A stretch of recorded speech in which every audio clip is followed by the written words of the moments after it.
What's up YouTube? It's the one and only Division 18 and welcome back to another video. So, as with that intro, the Detroit Lions is one of the most repetitive teams in the NFL when it comes to mediocrity.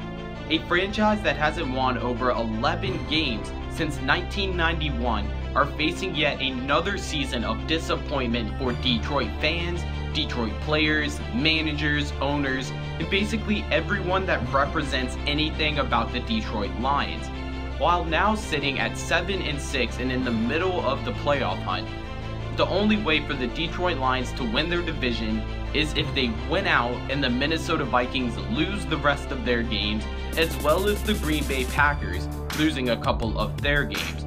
So while that scenario is unlikely, making the playoffs at this point is basically 50-50 for the Detroit Lions if they win their games and cards fall in the right places.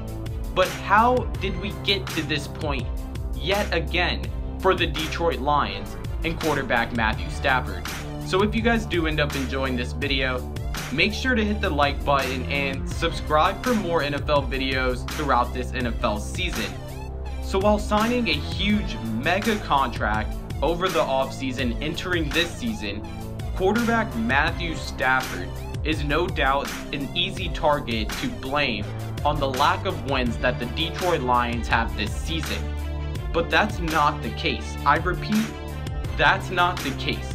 While battling throughout injuries this entire season, Matthew Stafford has been able to throw the ball for 3,302 yards, 22 touchdowns and 7 interceptions, and has 5 games under his belt this season where he's had a QBR of over 100.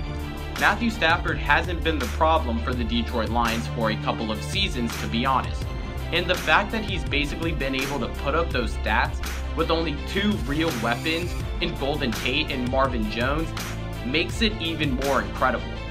Don't get me wrong, the Detroit Lions do have some young weapons on their roster like Kenny Golladay.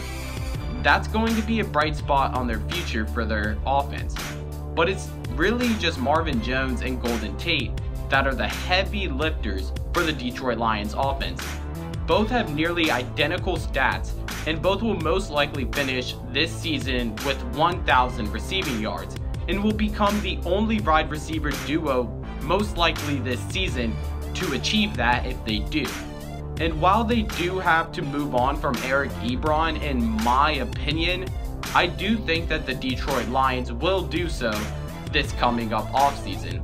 So while covering Matthew Stafford and the weapons that he has, we all see that that is not the problem for the Detroit Lions. While looking at the Detroit Lions team stats for the season, it's obvious where the problems lie. And it's a problem that the Detroit Lions have been facing for many seasons.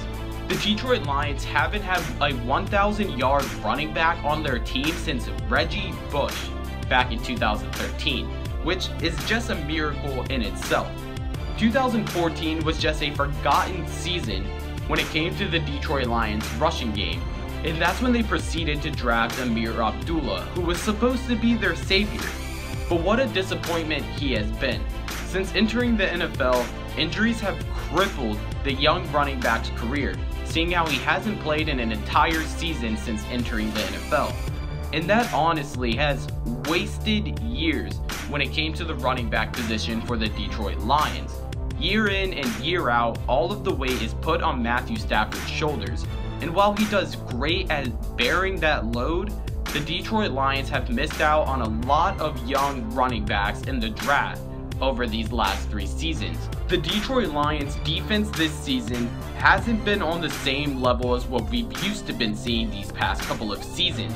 They haven't been able to get a lot of pressure on the quarterback, and that shows seeing how they only have a total of 23 sacks on the season.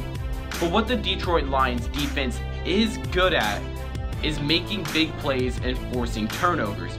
We all know it, I say it a lot, stats can be deceiving in some ways. And while the Detroit Lions are like a 20th ranked team when it comes to defense across the board and one of the most important team stats, they're first in the NFL when it comes to interceptions as well as pick sixes. Darius Slay and Glover Quinn are great defensive backs and constantly make quarterbacks pay for their mistakes. They've been great also at forcing fumbles, which in the end also adds to their total turnovers on the season. But with the inconsistency in the defense, it really reflects in the Detroit Lions record. But looking at their last 3 games of the season, and honestly the most important part of their season, these are all very winnable games. While 2 are against division rivals, if the Detroit Lions keep a level head and just play the game of football, the Detroit Lions can finish this season with a 10-6 record. But what else is new? And while that record is good enough to make the playoffs, it's just not this season. I don't think the Detroit Lions will make the playoffs this season due to the rest of the teams in the NFC in the playoff hunt just clutching out their games for the rest of the season and honestly just beating out the Detroit Lions record-wise. The Detroit Lions, even if they win out, will finish this season without 12 wins, just extending the drought of them not being a clear-cut elite team in the NFL. And yet just another promising but disappointing season in the NFL. But if you guys did end up enjoying this video, then make sure to hit that like button and subscribe. For more NFL videos like this one throughout this NFL season, make sure to leave your comments down below on your opinions on the Detroit Lions this season and if they'll be able to make the playoffs or not. And if they do make the playoffs, what do you guys think they're going to be able to do in the playoffs?